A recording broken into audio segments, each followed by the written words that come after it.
So in this video, we're going to be talking about propositions. And propositions, it's important to maintain the proposition throughout your persuasive speech.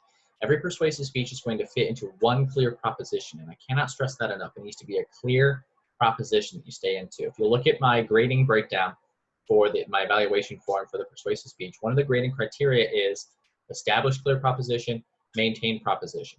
So the proposition will be established in part by your thesis. So the three propositions, if you remember back to that PowerPoint lecture I posted a couple of weeks ago, they are proposition of policy, proposition of fact, proposition of value.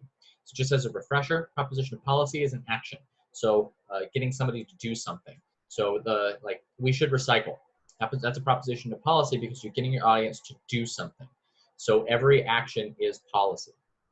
A proposition of value, it's where you're asking us to think about something in a different way. So to value something, whether something is good or bad, right or wrong, valuable or invaluable. So something like eating 3 square meals a day is good. You have that concept of good, and then you prove that. Now, and then the proposition of fact is where you're proving something is true, not true, did or did not exist, will or will not occur. So an example is like Lee Harvey Oswald did not kill John F. Kennedy. That's a proposition of fact. You're proving something that is true or not true. Now, inherent in a proposition of fact, it's something that's not already accepted as 100% fact.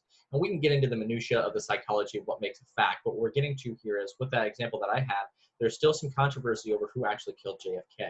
There's still some controversy over whether Sasquatch exists. There's still some a Loch Ness monster exists, or whatever it might be.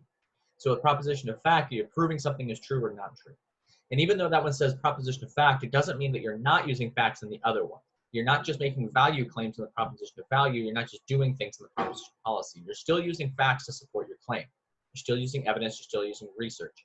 Just like in the informative speech, you need to have at least 5 oral citations, clearly citing your research. Remember the 4 steps to doing that, making sure to do your research there and supporting your arguments.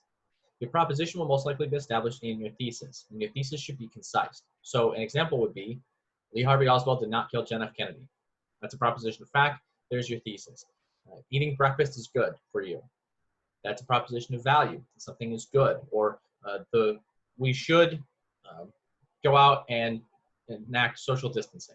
That's a proposition of policy because you're asking us to go do something. So make sure that your proposition is perfectly clear. It is vitally important that you establish that proposition at the beginning. It's most likely going to be established in the thesis and then reinforced.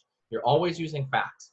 You're not making value claims. Even though this is persuasion, it doesn't deal with opinions. That's important. Some of you, when you were talking about which speech you're excited about, you talk about the persuasive because you could bring in your opinions. That's still not what we're doing here in the persuasive speech. You're bringing in a perspective, you're presenting a persuasive argument, but it's not an opinion-based argument. Now, the other side of that proposition is that you maintain that proposition, and that's how you reinforce it. So if you argue that we should start recycling, and then your speech talks about how we should lower nuclear waste, that's not the same thing. It's related. It deals with greenhouse emissions. It deals with taking care of the environment, but that's not the exact same thing. So making sure that you're establishing first and maintaining that proposition. That's key to maintain. It also comes in your conclusion. That you're restating your thesis should be, we should do this. Here's essentially where you're restating your thesis. So making sure you have that part too. And then the finale for the wow statement for a persuasive speech is a little bit easier because you're getting us to do something. Same thing with that, maintain the proposition. So if you're establishing a proposition of fact, you should not be getting us to try and do something at the end of the speech. Same thing with value. You should not be getting us to do something at the end of the speech. That's a policy proposition. So make sure to maintain that consistently. So that's propositions. I encourage you to see this video a couple of times. Make sure to really establish and maintain your proposition through your speech.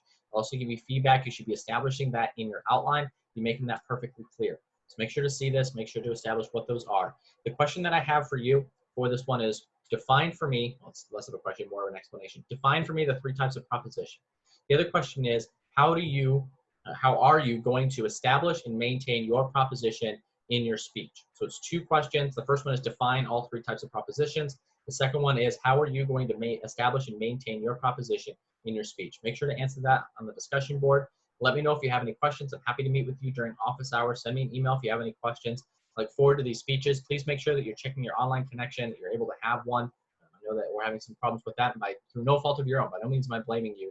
Make sure that you're able to submit your outline, maybe get access to Blackboard, be checking the due dates. Need to make sure we're able to do that and ask any questions of me if you have any.